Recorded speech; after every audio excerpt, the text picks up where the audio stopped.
Fox News host Tucker put Liz Cheney on notice and demanded that she face justice in civil courts for the crimes she committed against Jacob Chansley and against our justice system. Tucker said, "The Biden administration is demanding that Chansley serve another 6 months in a halfway house just to make sure his life is destroyed. Let's hope that when he finally gets out, he has the energy to sue Liz Cheney of UVA for the crimes she committed against him and against our justice system." Jacob Chansley, often called the QAnon shaman, got out of prison yesterday.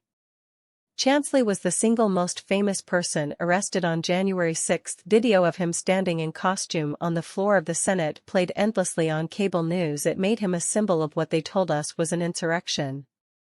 Former George W. Bush advisor Steve Schmidt is a committed gun confiscationist. He claims to hate firearms, but in the case of Jacob Chansley, Schmidt was strongly in favor of pulling the trigger.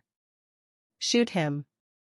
On the basis of frothing media coverage like that, Jacob Chansley spent more than 2 years behind bars.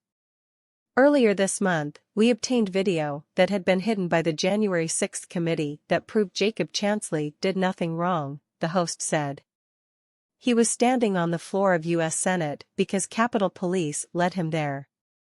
Armed officers literally opened the door of the Senate and brought him inside. Jacob Chansley is not a criminal. Jacob Chansley is a political prisoner. Yet unfortunately tonight he remains one, he said. Jake's lawyer cleared up the misconception about why he was released early. He said, "For the record, Jake is out on schedule.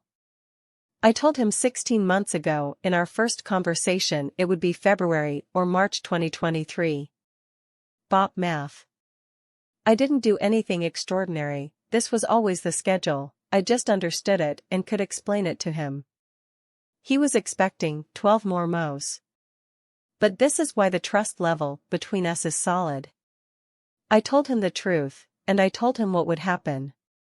We made several decisions after long discussions.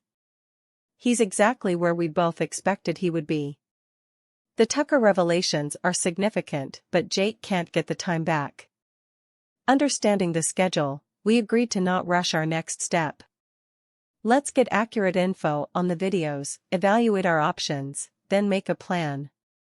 I could have rushed it out and run to the cameras.